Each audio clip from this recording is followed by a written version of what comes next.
Buen día a todos. Casa Oportuna, ¿cuál es tu nombre?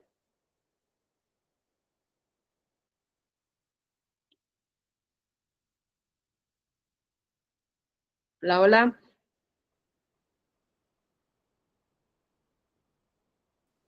Buenos días, Buenos días. Gerardo Corte. Gracias, Gerardo. Bienvenido. Pues ya vamos a empezar, si quieres, David, para que podamos ir ya avanzando y ya conforme vayan entrando otros asesores, pues que se integren. Perfecto. Bueno, muy buenos días a todos. Muchas gracias por unirse al taller que vamos a tener el día de hoy, justamente de la mano con Inmobiliarias Unidas de México. Mi nombre es David Granados, soy gerente comercial en RGS Asociados. Nosotros somos un despacho contable enfocado al inmobiliario, a los bienes inmuebles. Y bueno, el día de hoy vamos a tener una presentación del licenciado Fernando Caner sobre remates judiciales. El licenciado Fernando Caner es de Profit at Home, que es una empresa, un despacho jurídico que está, bueno, en alianza con nosotros, ¿no? Entonces esperamos que este taller les pueda ser de gran utilidad para sus clientes, sus futuros negocios. Muchas gracias, David.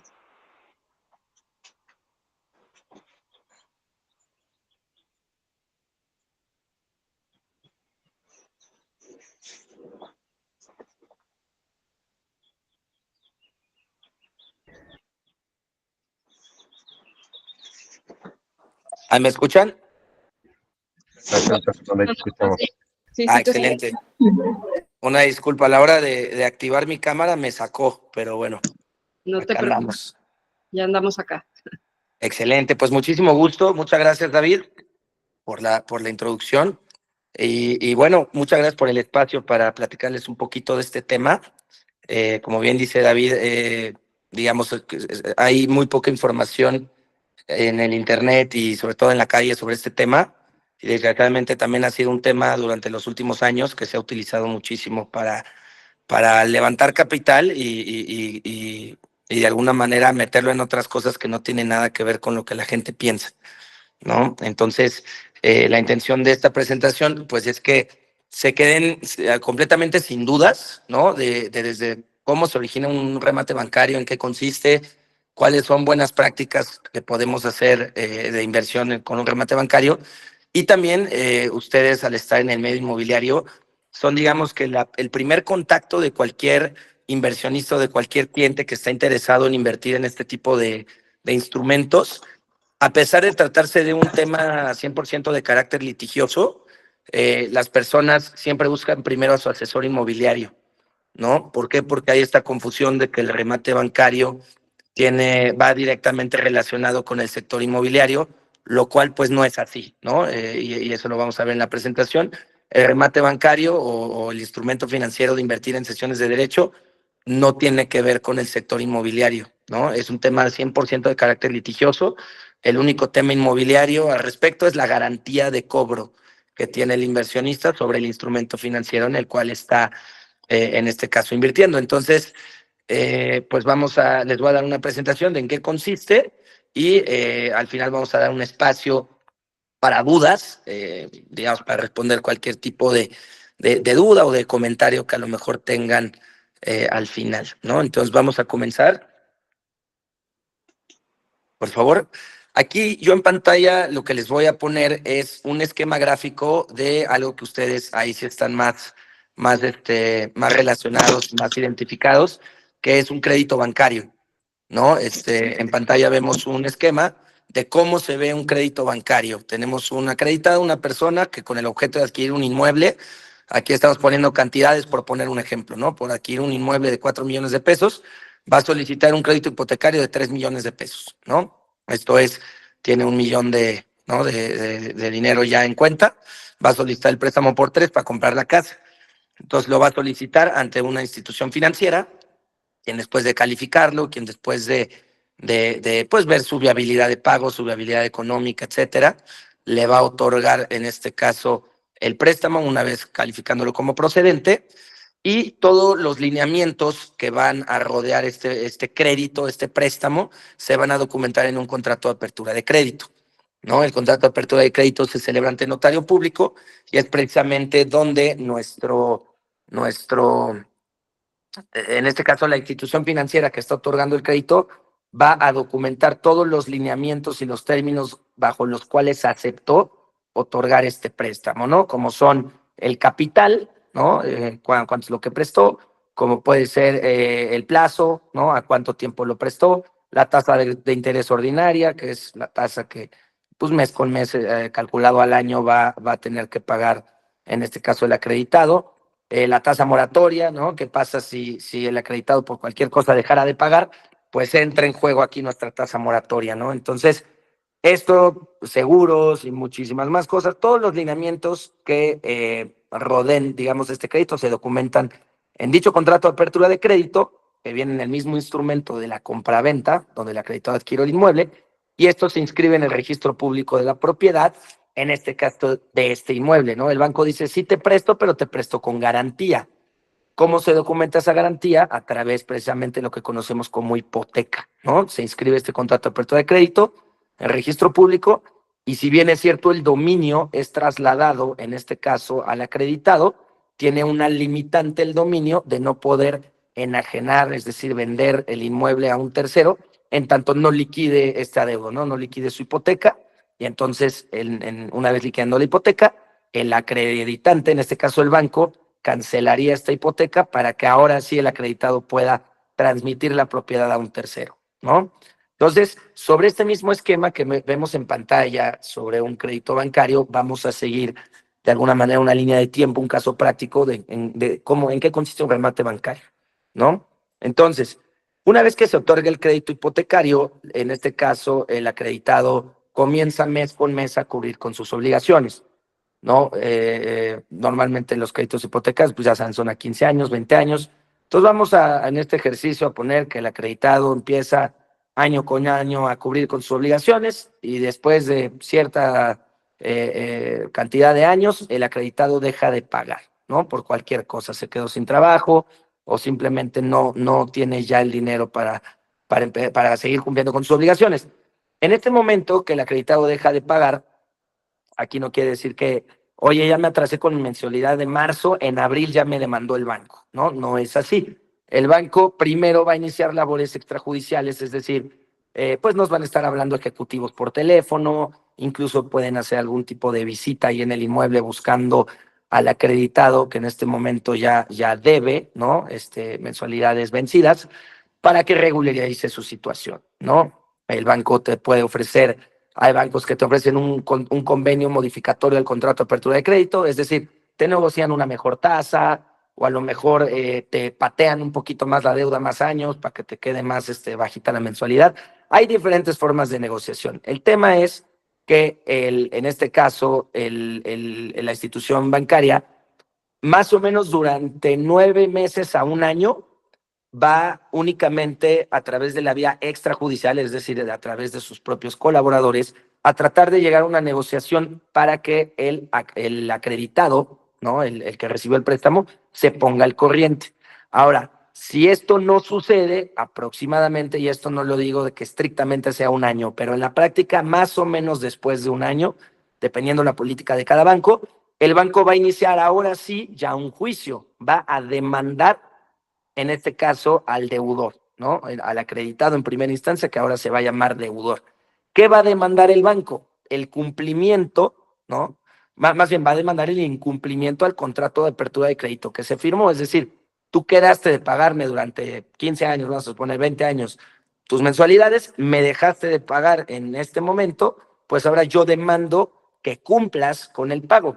Si no me pagas, pues entonces haré efectiva mi garantía, ¿no? A través de la hipoteca, es decir, el banco lo que tiene es la titularidad de la hipoteca, que es su garantía para cobrar de alguna manera el saldo deudor. Siguiente diapositiva, por favor.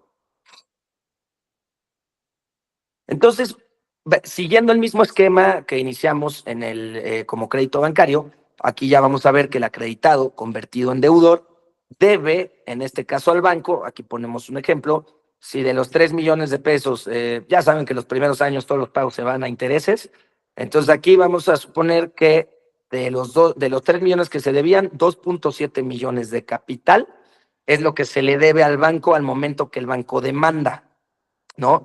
Estos 2.7 millones de capital que vemos en la parte de arriba, recuérdenlo muy bien porque es el factor más importante en este tema del remate bancario, ¿no? Vamos a llamarlo saldo deudor. Entonces, el saldo deudor es el monto más importante que garantiza el éxito de este negocio, no el valor de la casa, ¿no? Aquí tenemos, y este saldo deudor de 2.7 millones de capital, pues va a crecer mes con mes. ¿Cuánto va a crecer? Dependiendo la tasa moratoria que se haya pactado en el contrato de apertura de crédito. Es decir, si de capital me deben 2.7 y la tasa moratoria, normalmente pon tú que la ordinaria está al 11, la moratoria normalmente es el doble de la ordinaria, ¿no? Entonces, pues si la moratoria va al 22, se van a calcular los intereses al 22% anual sobre estos 2.7 millones que se deben de capital. Todo esto integra el saldo deudor. Entonces, el banco en este momento tiene una deuda por cobrar y está a través de la vía civil demandando, utilizando el juicio especial hipotecario, el cobro de esa deuda, ¿no? Ante un juez de lo civil. En este momento que el banco inicia el juicio, sucede algo, digamos, internamente en el banco, que es, una vez que el banco inicia el juicio, va a subir el asunto de recuperación bancaria. Vamos con la siguiente, por favor. ¿Qué quiere decir esto? Una vez que ya el banco demandó el pago total de la deuda, hay un área interna dentro de los bancos, normalmente se llama recuperación de activos o remates bancarios o área de litigio, ¿no? ¿Cuál es la función de esta área? Si bien por un lado es litigar a través de sus propios abogados o de despachos externos contratados, litigar los juicios especiales hipotecarios derivados de los créditos que no les han pagado, el área de recuperación bancaria comercializa los derechos de cobro que tienen sobre estas deudas garantizadas por una hipoteca mediante una cesión de derechos litigiosos o adjudicatarios. Esta parte es muy importante. Esto es el remate bancario, tal cual, lo que ven en la tercera figura, ¿no? El remate bancario consiste en la compra de los derechos de cobro, ¿no? De un saldo deudor garantizado por una hipoteca mediante una cesión de derechos litigiosos. Es decir, cuando uno compra un remate no está comprando una casa, no es una compraventa, ¿no? No celebra un contrato de compraventa. Celebra una cesión de derechos porque lo que realmente está comprando en un remate bancario son los derechos de cobro. Ahora, ¿derechos de cobro de cuánto? Por eso les decía que es tan importante el saldo deudor. Siguiente, por favor. Aquí, por ejemplo, si tenemos al deudor que debe 2.7 millones de pesos de capital más intereses ordinarios y moderatorios, si el banco, un inversionista, llega y compra este asunto, lo primero que el inversionista tiene que tener muy claro es cuánto vale la deuda, ¿no? El banco hace un análisis, el banco dice, a ver, a mí me deben a lo mejor 2.7 más intereses, a lo mejor me deben 3.2 en total, ¿no? Sin embargo, si me deben 3.2 en total, pero también ya unos años me estuvieron pagando intereses. Entonces yo voy a rematar, por eso se llama remate bancario, voy a rematar esos derechos de cobro más baratos para que un inversionista se siga el juicio al final. ¿Por qué? ¿Por qué el banco no termina todos los juicios al final si le conviene? Porque entonces cobraría las deudas máximas. Porque el banco no es inmobiliaria, al banco no le conviene llevarse todo el procedimiento judicial del juicio especial hipotecario para que no, si no le pagan, se termina adjudicando los inmuebles y luego vendiendo los inmuebles. El banco no es inmobiliaria. El negocio del banco es el flujo de dinero en el tiempo. El banco prefiere menos dinero hoy que más dinero mañana. ¿Por qué? Porque ese dinero que tenga hoy, pues lo va a mover y lo va a acomodar en créditos como es el negocio financiero del banco. Entonces, por eso nace el remate bancario. El remate bancario es cuando el banco va a comercializar los derechos de cobro de una deuda en un valor menor a lo que le deben, ¿no? Entonces, aquí el criterio que uno tiene que poner mucha atención no es el valor de la casa, ¿no? No es que no cuente el valor de la casa, sí cuenta, pero les explico. El valor de la cesión de derechos es el valor en el que el inversionista compra el remate. Lo primero que el inversionista tiene que tener seguro antes de dar cualquier centavo, ¿no? Y ahorita voy a hacer un paréntesis para explicar eso de antes de dar dinero, es que el costo de la cesión de derechos sea inferior al valor de la deuda. ¿Por qué? Porque si yo compro los derechos de una deuda que vale 2.7 más intereses, vamos a suponer 3.2, pues mínimo me debe salir abajo de esos 3.2, ¿no? ¿Qué pasaría si compro una deuda de una casa que vale 4 millones, pero resulta que el deudor solo debe 500,000 pesos? Y a mí me la venden en 1 millón. ¿Por qué? Porque cualquier plataforma inmobiliaria dice, ay, ¿qué creen? Les vendo en 1 millón de pesos una casa de 4, y todos dicen negociazo, increíble, cuando quiero 3, ¿no? ¿Y qué es lo que va a pasar aquí? Que si uno compra en 1 millón de pesos, pero la deuda está en 500,000, si el deudor le paga al inversionista una vez que este sea el acreedor, ¿no? Pues obviamente le va a pagar lo que vale la deuda. Si le paga 500,000 y nosotros pagamos 1 millón por este remate, pues ya le perdimos 500,000, ¿no? Entonces, es indispensable que un abogado de nuestra confianza, un despacho jurídico especialista en esta materia, ¿no? No el despacho laboral, no mi compadre que es abogado, no el primo de mi tío que le sabe ahí medio al litigio, no. Un despacho especializado en esta materia examine los documentos previo a realizar cualquier pago para validar que el asunto es viable, ¿no? Para validar que el saldo deudor supera nuestro monto de inversión, y entonces sí que el valor del inmueble protege ese saldo deudor. ¿Por qué? Porque una vez que nosotros nos hagamos de la cesión de derechos y compremos este remate bancario, entonces vamos a tener dos escenarios: cobrar el saldo deudor, que pues debe ser mayor de lo que yo invertí, o adjudicarme el inmueble en caso que el deudor no me pague. Mi garantía es el inmueble, entonces voy a buscar la adjudicación de ese inmueble, como más adelante les platicaré, ¿no? Entonces, siguiente, por favor. La cesión de derechos litigiosos y adjudicatarios, muy importante, no es un contrato privado. Se celebra ante notario público, quien le da fe a ese documento, para que esa cesión de derechos se presente ante el juzgado donde en su momento el banco inició, ¿no?, el juicio especial hipotecario, y entonces se haga esta sustitución de acreedor, ¿no? Sale el banco de la foto, entra el inversionista, entonces ya nuestro inversionista se convirtió en acreedor, para quedar de la siguiente manera el esquema. Siguiente, por favor. Ahí. Entonces, aquí como pueden ver ya quedó: el deudor le debe lo mismo, 2.7 millones de pesos de capital más intereses. Vamos a suponer que ya llegó la deuda a 3.5 millones. Se los debe a el inversionista, ya no se los debe al banco. ¿Por qué? Porque ya a través de la cesión de derechos litigiosos se apersonó al inversionista al juicio y el juez ya reconoció que el nuevo acreedor es nuestro inversionista. Entonces, ¿cuáles son los escenarios del inversionista? Es cobrar el saldo deudor, compuesto por un 2.7 de capital más intereses, igual a 3.5. Si gustan, anoten ahí la cantidad para que vayamos siguiendo la línea de tiempo de que nuestro saldo deudor al momento que compramos el remate ya va en 3.5 millones de pesos. Entonces, aquí ya mediante el juicio especial hipotecario, aquí ustedes preguntarán, ¿y en qué momento dejo de ser un acreedor y me hago de la casa? Pues bueno, el deudor lo primero que tiene oportunidad, pues es en este caso de pagar lo que debe, o en este caso ustedes pueden decidir incluso hacerle un descuento, ¿no? Hay veces que el acreedor dice, oye, pues me debes 3.5 millones de pesos y a mí me costó 2 o 2,5 millones el remate, ¿no? El remate bancario. Pues a lo mejor dame 3 y te cancelo tu hipoteca. Entonces yo ya tengo una utilidad y tú salvas tu casa. Ahí hay varias negociaciones que se puede hacer con el deudor, obviamente con ayuda de los abogados. Pero en esencia, legalmente, somos acreedores de una deuda que vale 3.5 millones, y a través del juicio es donde vamos a buscar, si no nos cobramos con dinero del deudor, cobrarnos con la venta de la casa. Es decir, la garantía se hará efectiva, se sacará remate judicial, ¿no? Y entonces sí podremos cobrar, en este caso mínimo, el valor de la deuda que tenemos a favor. Ahora les voy a, digamos, mostrar una línea de tiempo de cómo funciona el juicio especial hipotecario, a grosso modo, ¿no? Es decir, es una línea bastante coloquial, bastante sencilla, únicamente para que tengan noción de cómo, en qué momento se van dando las etapas, ¿no? Entonces, nuestra línea comienza con la presentación de demanda, que como les dije, la presenta el banco. ¿Cuándo? La presenta aproximadamente un año después de que el deudor incumplió con sus pagos, ¿no? Una vez presentando la demanda, se va a notificar al deudor que ya se ejerció acción judicial en su contra.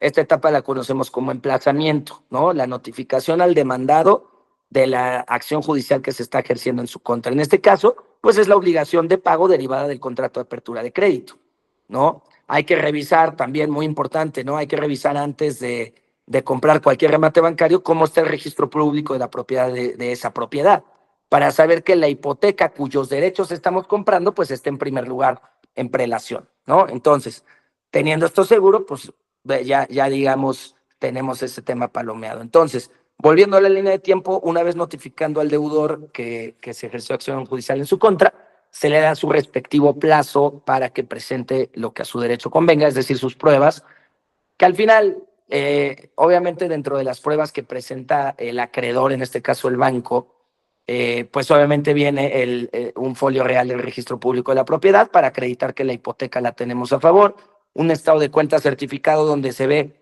cuántos pagos estuvo realizando el deudor y en qué momento dejó de pagar, por consecuencia, calculado con la tasa de interés moratoria, cuánto me debe al día de hoy, ¿no? Vamos a exhibir como prueba, obviamente, nuestro documento base, el contrato de apertura de crédito, es decir, todo esto va a integrar nuestras pruebas para esta etapa probatoria, derivada de la cual el juez va a emitir una primera sentencia. Esta sentencia consiste básicamente en ya la declaratoria judicial, en donde dice, ok, yo, derivado de que ya observé yo juez, ¿no? Derivado de que ya advertí que con fecha tal se firmó un contrato de apertura de crédito, que te prestaron 3 millones, que pagaste durante tantos años, dejaste de pagar con fecha tal de 2024 y hoy 2025 te están demandando, pues entonces te condeno a ti, deudor, a pagar la cantidad de 3.5 millones de pesos, conformados por 2.7 de capital, más 800,000 pesos de intereses, ¿no? En favor del acreedor. Ahora, muy importante aquí, ¿quién es el acreedor? Pues puede ser el banco o puede ser el inversionista, dependiendo si ya compré la cesión de derechos. Es decir, en cualquier momento de la línea de tiempo que ven en pantalla, uno puede adquirir una cesión de derechos litigiosos. Lo que va a suceder no es que la línea de tiempo cambie, es que lo que va a cambiar dentro de la línea de tiempo es el acreedor, la parte actora del juicio.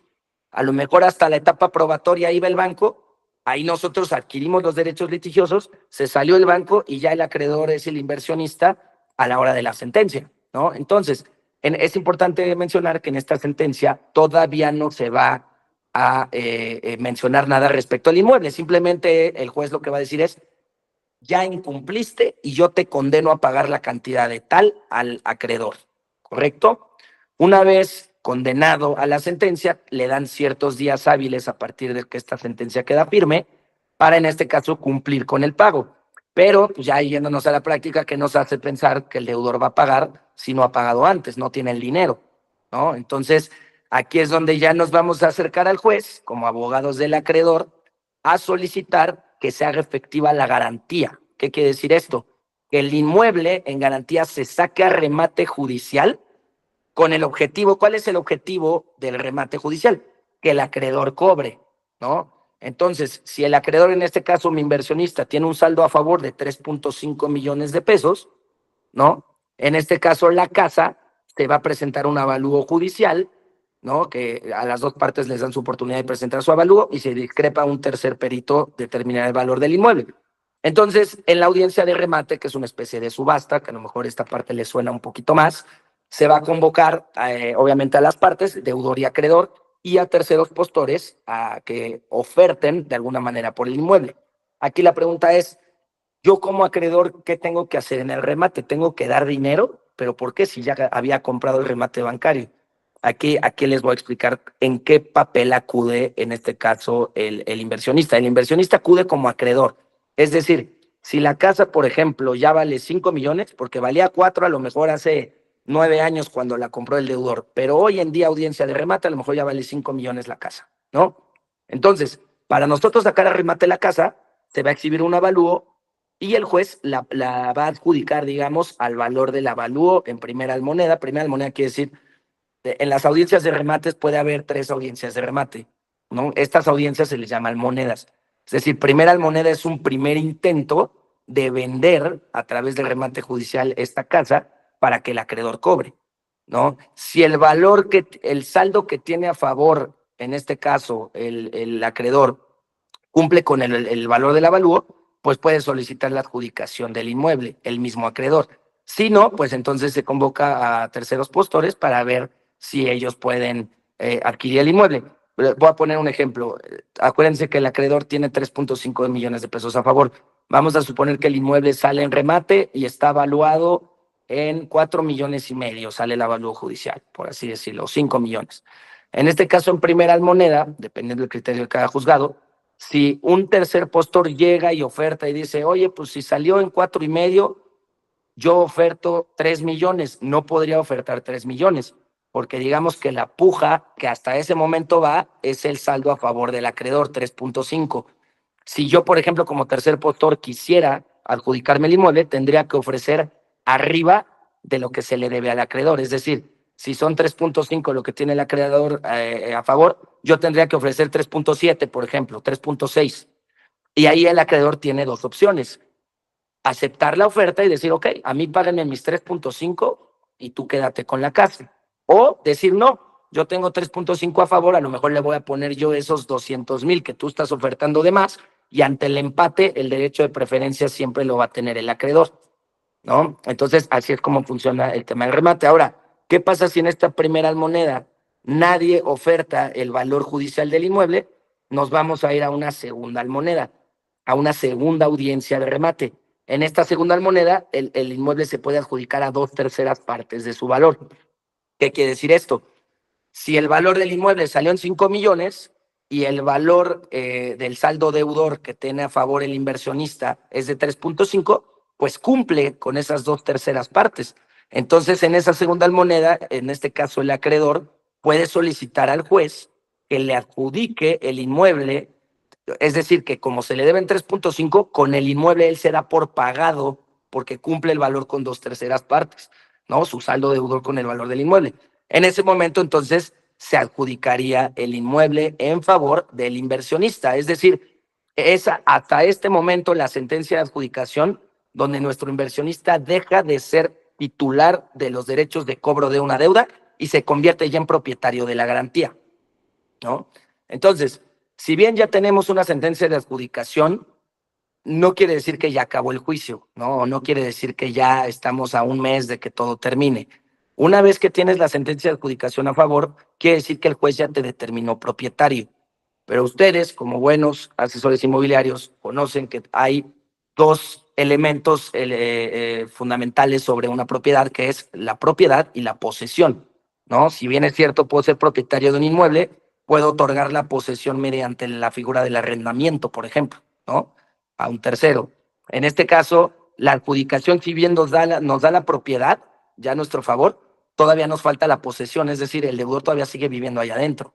Entonces, una vez siendo titular de la propiedad mediante la sentencia de adjudicación, me tengo que acercar al juez a solicitarle que me ponga también en posesión de mi ya inmueble.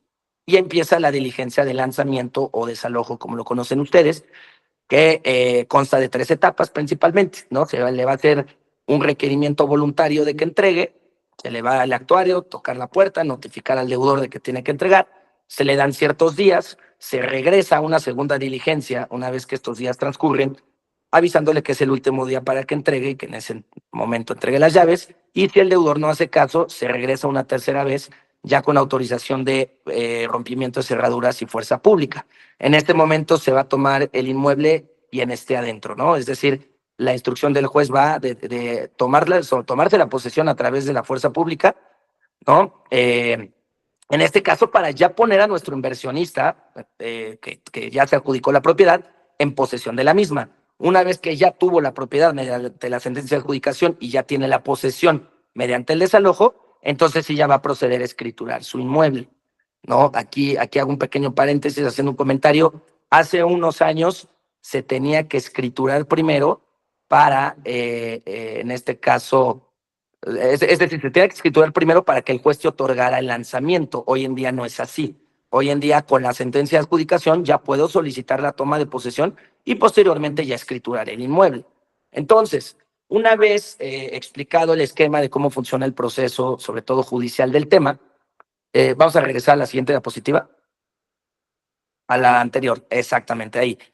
Vamos a detectar algunos de los puntos que es importante tocar, sobre todo ustedes como asesores inmobiliarios, que como les digo, vamos a llamarlo así, son la primera línea de defensa cuando una persona se acerca a buscar un remate bancario. Normalmente la persona que se acerca en la práctica a buscar un remate bancario es porque quiere comprar una casa para la cual no le alcanza a mitad de precio o a un 10 o 20% del valor y vio un anuncio en una plataforma inmobiliaria donde le venden la casa de sus sueños por $1,000,000 o por $800,000 o por precios mágicos. Entonces, el primer foco rojo que yo les diría que anoten con rojo es no existen precios mágicos. No hay remates al 20% de su valor. El banco remata, no regala, ¿no? Entonces, si les echa un grito su amigo, su compadre, su cliente, su cualquier conocido, digamos, a buscar asesoría de ustedes como asesores inmobiliarios, porque ellos creen que todo el sector inmobiliario está especializado en esta materia, cuando no es así. Precisamente la intención de esta plática es que sea así, ¿no? Que la mayoría del sector inmobiliario, a través de nuestras pláticas, sí conozca del tema y les diga, oye, aguas, ¿no? Esta casita que estás viendo ahí en Inmuebles 24 o en alguna de estas plataformas de 8 millones en Polanco, que te le están ofreciendo con un anticipo de $300,000 y que das 1,000,000 en 8 meses, liquidas y te entregan las llaves, es completamente un fraude, completamente. No tiene ni pies ni cabeza, no hay manera en la que un anuncio parecido a lo que yo les estoy diciendo sea real. Les voy a explicar por qué. Entonces, primer foco rojo, no hay precios mágicos. Segundo foco rojo, no hay anticipos.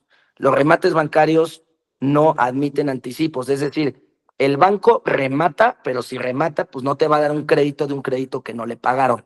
Entonces, perdón, me voy a regresar un poquito a lo de los precios mágicos. ¿Cuánto vale realmente un remate? ¿Cuánto más o menos puede tener de margen de ganancia un remate bancario? Aproximadamente los bancos, el criterio es del valor del inmueble, más o menos el 40-50% abajo, ¿no? Una casa de 6 millones, más o menos en remate, la agarraré en unos 3, 3,5.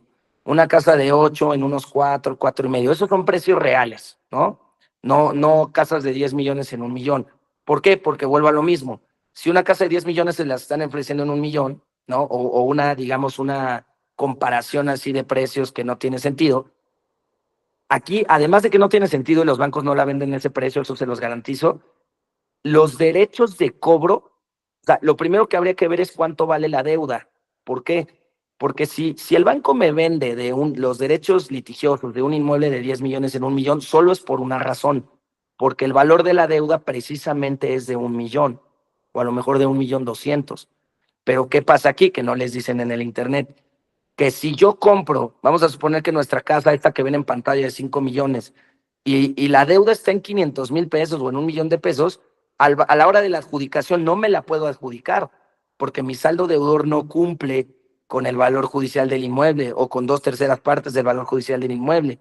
Entonces, si mi saldo deudor es de 1,000,000 y yo llego a la adjudicación que necesito, ¿no? Para adjudicarme necesito a lo mejor 3,2 o 3,3 millones de pesos, ¿no? Entonces, en este caso, si mi saldo a favor es 1,000,000, pues ahí tendría que ponerle la diferencia, ¿no? Tendría que ponerle esa diferencia en la audiencia de remate para adjudicarme el inmueble y quedarme con la casa, porque con mi saldo a favor no me voy a adjudicar un inmueble de 5 millones y mucho menos uno de 10.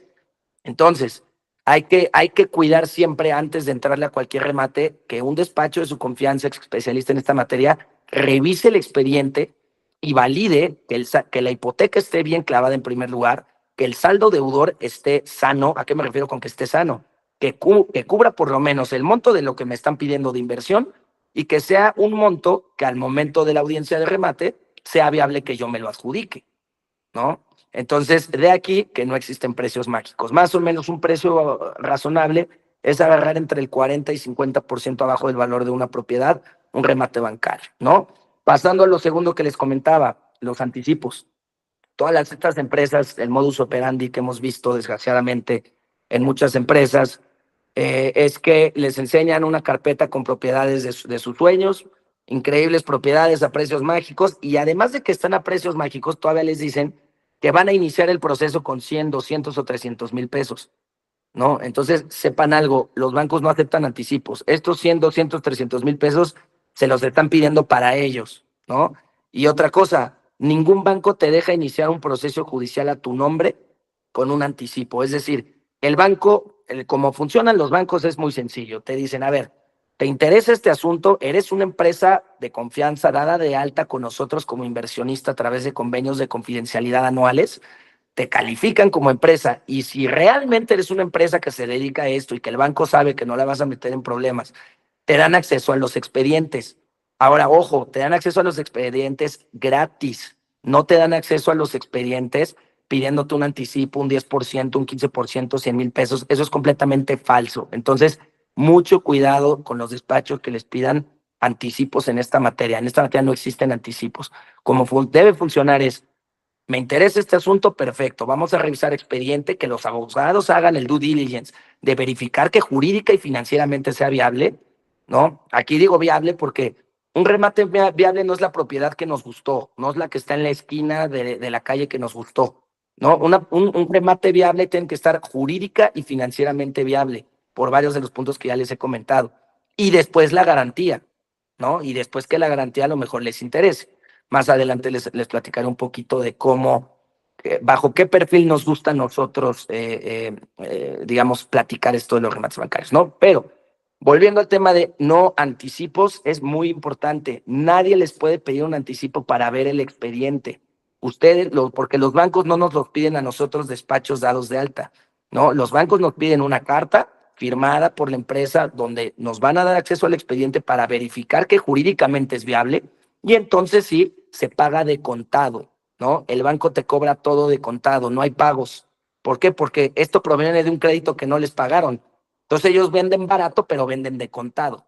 Entonces cualquiera que les diga, no, sí, es que les compramos mucho volumen y si vas dando paguitos de 50,000, no es cierto, falso, ¿no? Fraude, muy seguramente. Entonces, no anticipos. Ahora, otra cuestión indispensable que ya les comenté, pero voy a abundar.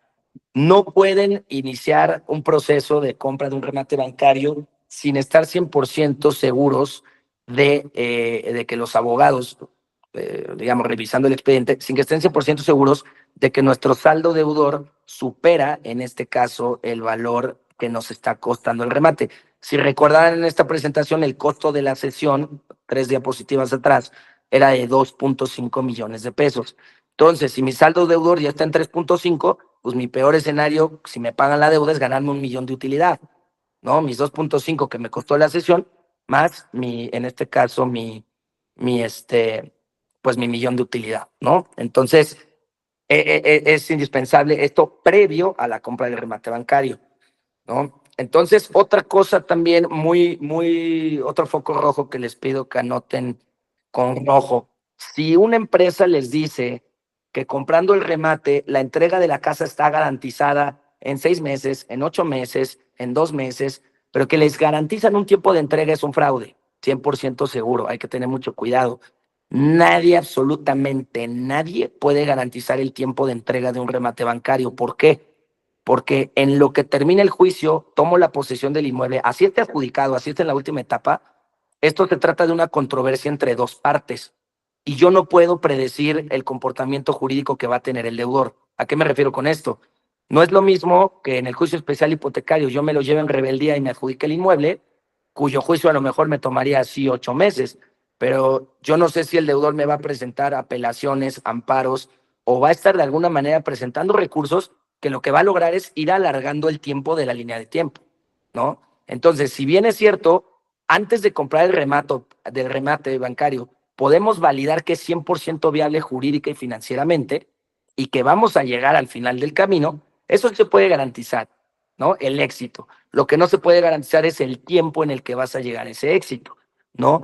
Bien llevado un juicio, yo podría decir conservadoramente hablando que te puede llevar 2 años, 2 años y medio, algo así, 1 año y medio, depende del juicio, ¿no? Por ejemplo, juicios cuyas garantías son de valor residencial muy alto, Polanco, Santa Fe, ¿no? Digamos, interés residencial muy alto, pues los deudores tienen a lo mejor más capacidad económica para costear un abogado que nos esté haciendo el juicio cansado. A lo mejor juicios en casas de interés social o de algún tipo digamos, nuestro litigio en juicios cuyas garantías son no de un interés residencial tan alto, sino inferior, pues a lo mejor en la práctica vemos que los deudores no presentan mucha pelea, ¿no? O sea, mucha controversia o no tienen, no hay mucha oposición, pues, en el tema litigioso. Entonces, nadie les puede garantizar el tiempo de entrega. Sin embargo, lo que hay que analizar aquí, porque es un instrumento financiero, no un instrumento inmobiliario, ¿no? Es un instrumento financiero garantizado con un inmueble. Entonces, si yo aquí, mi inversionista me invirtió 2.5 millones de pesos, ¿no? Y sus escenarios, pues, es generar 1 millón de utilidad, pues si genera ese millón, pues ese millón corresponde prácticamente al 40% de su inversión, ¿no? Si me lo echo en un año, pues me va a ganar, es una utilidad del 40 anual. Si no gana la deuda porque el deudor no pudo pagar, pero se adjudicó el inmueble, pues es un inmueble de 5 millones de pesos. Si me tardo 2 años, me costó 2.5 millones de pesos la cesión y me adjudiqué un inmueble de 5 millones, le di a mi dinero una utilidad del 100% al final del camino. Si fue en 2 años, pues entonces es un 50 anual, ¿no? Si le quito gastos, porque a lo mejor tuve que pagar predial, agua para regularizar el inmueble, remodelarlo, me gasté el 20% o 15% del valor del inmueble, a lo mejor me gané una utilidad del 80%, ¿no? En 2 años, pues fue un 40% anual. Entonces, le dieron a su dinero un rendimiento económico del 40% anual, del 35%. Si es en un año, pues entonces es una sorpresa y ya le dieron un rendimiento del 70-80% en un solo año. Entonces, esto más allá de ver un inmueble con el que nos queremos hacer, es ver qué utilidad le van a dar a sus recursos y cómo invertirlo inteligentemente, ¿no? ¿A qué me refiero inteligentemente? No es lo mismo comprar un remate de, si ustedes tienen 5 millones de pesos para invertir, comprar un inmueble que a lo mejor vale 10, ¿no? Y van a meterle 5 millones, que en lugar de meterle 5 millones a un solo inmueble, pues mejor compro 5 remates de 1 millón de pesos, que comercialmente valgan 2, se van a comercializar más rápido, los juicios van a salir a diferentes tiempos, estoy diversificando mi inversión, estoy de alguna manera invirtiendo más inteligentemente, ¿no? Seguramente los deudores, pues no va a haber una oposición del mismo tamaño que en una casa de 10 millones de pesos, ¿no? Entonces, son factores que en la práctica vamos tomando en cuenta, obviamente eso los asesoramos ya personalmente a la hora que tienen alguna duda o de algún interés de inversión en este instrumento, pero es importante que vean que realmente ni estamos comprando una casa barata, ni estamos comprando una casa en pleitos, estamos comprando los derechos de cobro de una deuda, con la diferencia de que está garantizada con un inmueble. Es decir, nuestra inversión sí está garantizada. Lo que no está garantizado es el tiempo que nos llevemos. Ahora, por eso hay que contar con un despacho especialista únicamente en esta materia, que tenga la expertise, ¿no? Y la experiencia de los años para llevar mi litigio de la manera correcta y llegar al final del camino en los tiempos más óptimos, ¿no? Entonces, digamos, es el esquema de remate bancario y cuestiones que hay que tener en cuenta a la hora que un cliente se nos acerca con un dinero de inversión a decir, oye, quiero este remate bancario, a ver si me lo puedes conseguir, ¿no? Hay que cambiarles el chip. Normalmente la gente, el 99% que llegan a preguntar por un remate, es porque les gustó la casa, ¿no? Pero no saben si jurídicamente es viable, no saben si la deuda está sana, no saben si la hipoteca está bien clavada, no saben nada del juicio. Se van por la casa. Aquí no es irte por la casa. Aquí es que un despacho de abogados te verifique que jurídica y financieramente sea viable y entonces sí, que la garantía de alguna manera o el proyecto de negocio se acerca a lo que están buscando. Entonces, en resumen y para concluir, yo no lo recomiendo para hacerte de una casa a un valor menor. Yo lo recomiendo para invertir un recurso que si en el banco les está generando su 8%, si bien les va, ¿no? En un instrumento financiero garantizado por bienes inmuebles, pues les va a generar muchísimo más del doble o triple o cuádruple de lo que les va a generar en CETES o en instrumentos bancarios, ¿no? Y a diferencia de instrumentos de inversión, como pueden ser seguros, como pueden ser bitcoins, como pueden ser, su dinero sí está garantizado por tabique, ¿no? Su inversión a través de la cesión de derechos se convierten ustedes en titulares de la hipoteca. Entonces es un instrumento financiero, pero sí garantizado por tabique, ¿no? Entonces esto obviamente da mucho más certeza y el tiempo en el que salga, pues es lo que el despacho de abogados tenga la destreza de dar el resultado, ¿no? Entonces es conveniente entrarle, sí, con un despacho de su confianza que sea especialista en esta materia, ¿no? Entonces, bueno, hasta aquí, ¿dudas? Gracias, Fernando. Yo sí tengo muchas dudas. Excelente. Pues, Bueno, Se abre el foro. la verdad es que sí, como bien dices, nosotros como inmobiliarios sí ignoramos muchas cosas de los remates, hay mucha desinformación. Y bueno, ahora lo que yo entiendo con tu exposición es que realmente un remate bancario no es que estás comprando una propiedad como todo el mundo cree, sino estás comprando una deuda. En el mejor de los casos vas a quedarte con la propiedad, pero no siempre. O sea, lo que puede suceder es que recuperes únicamente tu dinero que invertiste con algún tipo de ganancia. Exacto. ¿Cómo determinar cuánto? Revisando en cuánto va la deuda antes. Por eso yo les decía, si aquí en el ejemplo, ¿no? Que vemos en pantalla, mi saldo deudor está en 3.5 millones, ¿no? Que son 2.7 más intereses, ¿no? 3.5. Pues si a mí me está costando la sesión 2.5, está atractivo. Claro. Porque de entrada ya voy 1 millón arriba. Ok. Pero si mi saldo deudor está en 2.5 y yo le entro con 2.5, pues ¿para qué le entro si puedo quedar tablas? Claro. Y bueno, puede suceder siempre, según lo que entendí, que el deudor termine pagando su deuda. Puede suceder, claro. De Entonces, hecho, esa es la idea. pretensión del juicio. El juicio especial hipotecario, lo que le estamos demandando al deudor es que nos pague, ¿no? Sin embargo, si no nos paga, tenemos esa otra opción que es ejercer la garantía a través de la titularidad de la hipoteca, ¿no? Ok. Otra cosa, esto que dijiste de los anticipos es muy interesante porque yo siempre he escuchado que a todo el mundo le piden anticipos. Entonces, la forma correcta de hacerlo sería siempre ante notario y se paga completo, con el ejemplo que nos diste, que pagó los 2.5, algo así dijiste, ¿no? No me Así acuerdo. es. Se paga de contado lo que es indispensable, más allá de que, o sea, el pago no siempre se hace ante el notario, porque primero le pagas al banco y luego el banco manda los documentos al notario para que elabore la sesión. O sea, el pago nunca es a la hora de la sesión, eso es normal, ¿no? Ok. Es como 1 mes o 2 meses antes, que es lo que se tarda la notaría en agarrar los documentos del banco, agarrar los documentos del cliente y en este caso ya formalizar la sesión. Obviamente no va a formalizarte la sesión el banco si no le has pagado. Lo Claro. que es indispensable es que previo a cualquier pago, primero se revise el expediente. Ese es digamos, el punto medular. O sea, que, oye, me gustó ¿cómo se llama? Me gustó este remate, ¿no? Esta casita que está en Calzada de las Bombas, vamos a suponer. Ok, vamos a revisar el expediente, vamos a checar la deuda, vamos a checar el registro público. Y que no te salgan con que, sí, claro, deposítanos 150,000 pesos y con mucho gusto. Oye, es como si van ustedes a comprar un carro y les piden 20,000 pesos para subirse a verlo, ¿no? Y te dicen, oye, pero es que, y si no me gusta, no te preocupes, te regreso tu dinero. No, mejor déjame subirme y si me gusta te los doy, Claro, ¿no? claro. Entonces, así es esto. O sea, al ser un asunto de carácter litigioso, es una sesión de derechos litigiosos, lo primordial es que no ustedes, un abogado, ¿no? O ustedes si son abogados también puede ser, pero un abogado, y no solo un abogado, por eso les decía, no el compadre que le sabe ahí al derecho, ¿no? O el sobrino que esté estudiando derecho, no. Un abogado y un despacho con expertise en esta materia, Claro. revise el expediente, valide que es viable y entonces sí ya vamos a darle para adelante y vamos a invertirle, ¿no? Pero no sin antes revisar el expediente. Eso es como lo que sí es indispensable porque de verdad son historias de terror, desgraciadamente.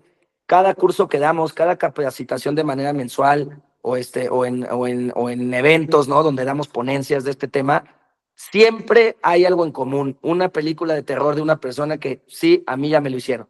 Sí, a mi cliente ya se lo hicieron. Le pidieron 300,000 pesos, los dio, jamás volvió a ver un peso. Sí, le pidieron 250,000, jamás volvió a ver un peso.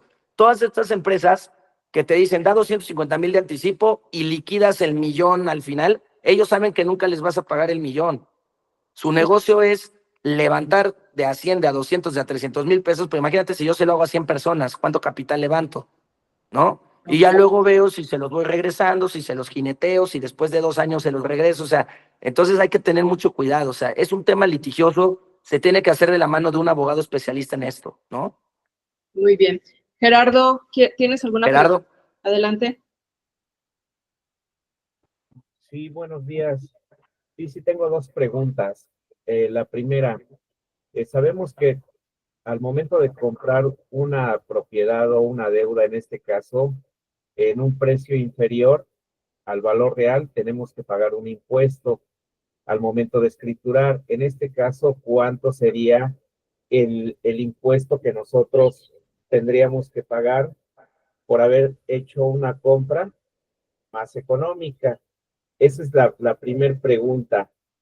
Y la segunda pregunta sería, ¿en qué notarías yo podría escriturar un inmueble que compre de este tipo? Porque no cualquier notaría nos quiere hacer una escritura de este tipo. Perfecto. Excelente pregunta. Voy con la primera. Regresa un poquito la diapositiva, porfa, para que vean los valores. Esa mera. No, un antes. Ahí. Aquí hay algo bien interesante. Cuando yo compro una cesión de derechos, no compro derechos reales. O sea, cuando yo compro una propiedad, compro un derecho real. Cuando yo compro una cesión de derechos, compro un derecho personal. ¿Qué quiere decir esto? Que mis 2.5 millones que me costó la cesión no va a ser mi costo comprobado de adquisición a la hora de que yo venda. ¿Cuál es mi costo comprobado de adquisición? El valor de adjudicación. Por ejemplo, una diapositiva más adelante. Otra más. Ahí. Entonces, yo compré en 2.5 millones de pesos, vamos a hacer el ejercicio, la cesión, y ya a la hora del remate judicial me adjudico. ¿En cuánto? Me adjudico en 3.3 millones de pesos, por ejemplo. Entonces, esos 3.3 millones de pesos de valor avalúo, ese es mi costo comprado de adquisición. Eso es lo que fiscalmente me costó el inmueble. Hago entre comillas en la pantalla porque no me está viendo, porque si bien la cesión me costó 2.5, lo que compré fue un derecho personal sobre un cobro que en ese momento no sabía si iba a obtener, fiscalmente hablando. Al momento que ya lo obtengo es cuando me adjudico. Entonces, ese valor de adjudicación va a ser mi costo comprobado de adquisición. A la hora de vender, pues me van a calcular el ISR sobre la utilidad que yo tenga, ¿no? Obviamente ahí hay varias estrategias, o de alguna manera no estrategias, varias modalidades para poder optimizar este tipo de ISR, para lo cual, como ya saben, en RGC, pues tenemos tienen toda la infraestructura y toda la asesoría, sobre todo en esta materia fiscal. Pero lo importante es saber que lo que nos cuesta la cesión no es nuestro costo comprobado. Nuestro costo comprobado es el valor adjudicación. Entonces, muchas veces, por ejemplo, si el valor de la deuda ya va muy alto, pues nos conviene el avalúo ponerlo pegado a lo que sabemos que vamos a vender para que sea una utilidad chiquita, ¿no? Entonces, digamos que ese es el tema con el ISR, y con el tema del ISAI es el mismo que una escritura, ¿no? Si te adjudicas un inmueble y lo escrituras, pues vas a pagar tu tasa de ISAI normal dependiendo del estado donde esté, ¿no? Aquí es importante también mencionar que cuando yo compro una cesión de derechos ya adjudicataria, es decir, que previamente ya se había adjudicado al banco, ya causa traslado de dominio. Es decir, si yo le compro a Banorte un remate ya adjudicado, a la hora de escriturar me van a cobrar mi traslado de dominio y el de Banorte. Entonces hay que calcularlo en la utilidad, ¿no? Para que no nos agarren con los dedos en la puerta. Y bueno, esto respecto a los impuestos, ahorita me dice sí, te contesté completamente. Y respecto a qué tipo de notaría, absolutamente cualquier notaría lo puede hacer. Como bien dices, hay algunas que no le saben, esa es la realidad, que no le saben y por ende no se quieren meter en, ay, pero ¿qué costo tomo? Pero qué, en teoría todas le deberían de saber, pero la realidad es que absolutamente todos los notarios tienen la facultad de escriturar un remate bancario.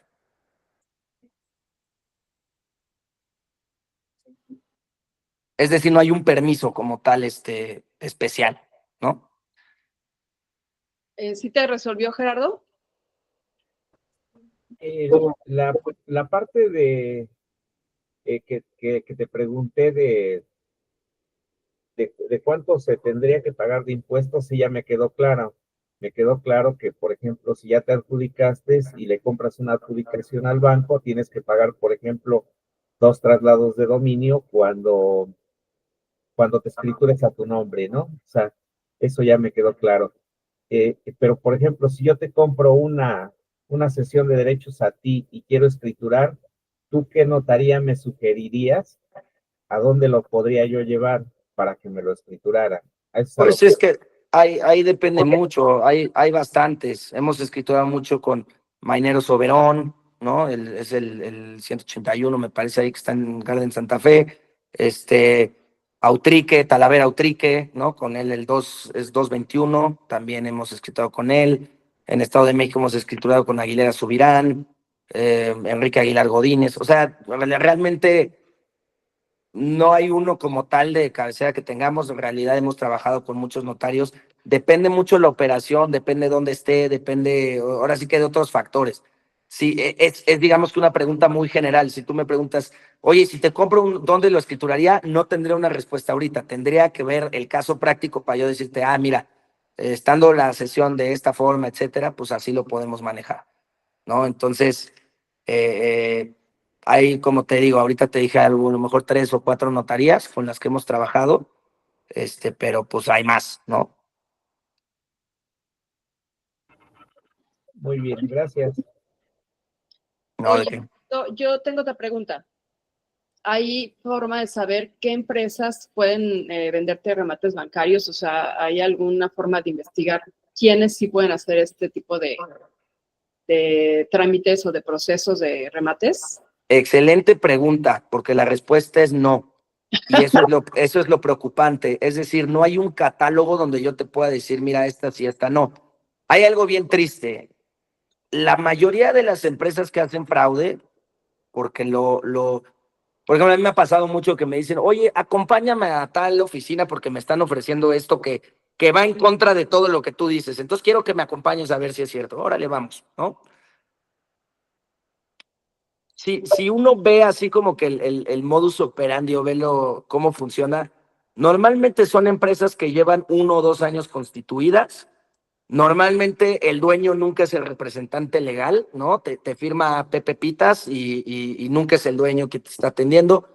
Normalmente están en zonas caras, en oficinas virtuales, o sea, normalmente llegas a un Ejército Nacional, Pedregal, Polanco y dices, ¡wow, qué oficina! Sí, pero montaron la oficina con 20,000 pesos, le rentaron un espacio ahí, 6,000 pesos en el piso, ¿no? Y así estamos ya en Polanco. Entonces, no, ojo, no estoy diciendo que todas las que estén en Polanco, en Pedregal sean, pero son datos con los que te puedes dar, pero sobre todo, después de tomar esta plática, por eso les doy elementos que ustedes, digamos, tomen en cuenta a la hora de platicar con quienes les está vendiendo. La mayoría de las veces les vende a alguien que no es abogado. Eso es un foco rojo también. Esto es un tema litigioso, porque hay un gerente de ventas y asesor inmobiliario vendiéndoles algo legal. Entonces, yo no voy al dentista a que me saquen la muela con mi abogado, ¿verdad? Entonces, son digamos que detalles que ustedes, ahora sí que desgraciadamente no hay como tal como les digo, un catálogo, pero ustedes pueden identificar, oye, me están pidiendo un anticipo, oye, no me quieren dejar ver el expediente si no doy dinero, oye, me están ofreciendo algo de 7 millones en 800,000 pesos, ¿no? Todos estos focos rojos, por eso es lo importante de esta plática, que cualquier cosa que les suene parecido a esto, se acerquen, ¿no? A recibir la asesoría. Nosotros no cobramos las asesorías, no cobramos las pláticas, no cobramos los cursos. ¿Por qué? Porque es información valiosa que ayuda al sector inmobiliario a no caer en estas porquerías, ¿no? Desgraciadamente, no crean que la empresa que ya defraudó sigue en el mercado, no. La pagan, la dan de baja, abren otra persona moral y siguen los mismos fraudulentos atrás, ¿no? Entonces bien delicado esto, pero por eso digamos que este tipo como de detallitos o de tips que les doy, pues los van a ayudar a lo mejor a tener esa sensibilidad abierta de esto no me está latiendo, ¿no? O sea, me ha pasado hasta con conocidos, ¿no? Que ya oye, mi papá está a punto de entrarle, pero la neta que llegamos a la casa y dijimos, ¿en serio? ¿Vamos a comprar un departamento en Santa Fe en 1,200,000 pesos? O sea, ¿por qué no todos lo hacen, no? Entonces, obviamente, digo, hay gente que tiene a lo mejor esa alarma, pero desgraciadamente hay gente que no la tiene, ¿no? Es muy triste, o sea, de repente gente mayor que me dice, Fernando, trabajé 45 años de mi vida y en un segundo me lo quitaron, ¿no? Para ahorrar un patrimonio, porque le quiero dejar algo a mis hijos, porque le quiero dejar algo a mis nietos, o sea, entonces es un tema totalmente litigioso y siempre le recomiendo ir de la mano con un despacho, nos ponemos a sus órdenes para esa asesoría que, como les digo, no les cobramos. Es que ustedes como sector inmobiliario nos vean como su brazo jurídico, ¿no? Ok, yo soy el especialista en inmuebles, pero déjame traigo a mi especialista en litigio, especial hipotecario, ¿no? Entonces, ese, digamos, es el consejo o de alguna manera la sugerencia que les doy, ¿no? Muy bien, gracias, Fernando. Gerardo, ¿quieres preguntar algo más? Sí, una última pregunta que se me pasó. Comentaste que dan pláticas o cursos. ¿Cómo me podría enterar de cuándo dan una plática o un curso ustedes para poder asistir? Claro que sí. Mira, a través de la plataforma de RGS, son cursos mensuales, les dará seguramente ahorita un poquito más de información David respecto porque normalmente RGS lo que hace, digamos, es que cada mes tiene como un tema diferente, ¿no? Entonces, a veces nos toca dar remates, a veces toca temas fiscales, a veces diferentes, ¿no? En cuanto por ejemplo, si requieren una asesoría o estar al pendiente de los eventos, está pues de alguna manera el contacto de RGS, ¿no? Para cuadrar alguna cita, por ejemplo, como este caso, ¿no? Que se solicitó así como particularmente para ustedes como institución. Entonces, digamos, el contacto puede ser a través de los correos que les van a poner ahí en pantalla. Y para temas como personalizados, ¿no? Para temas mensuales, pues normalmente también vamos informando, o sea, de repente hay eventos de AMPI o eventos de diferentes plataformas donde pues damos ponencias, ¿no? Pero básicamente les comento, la de remates bancarios es la que acaban de escuchar.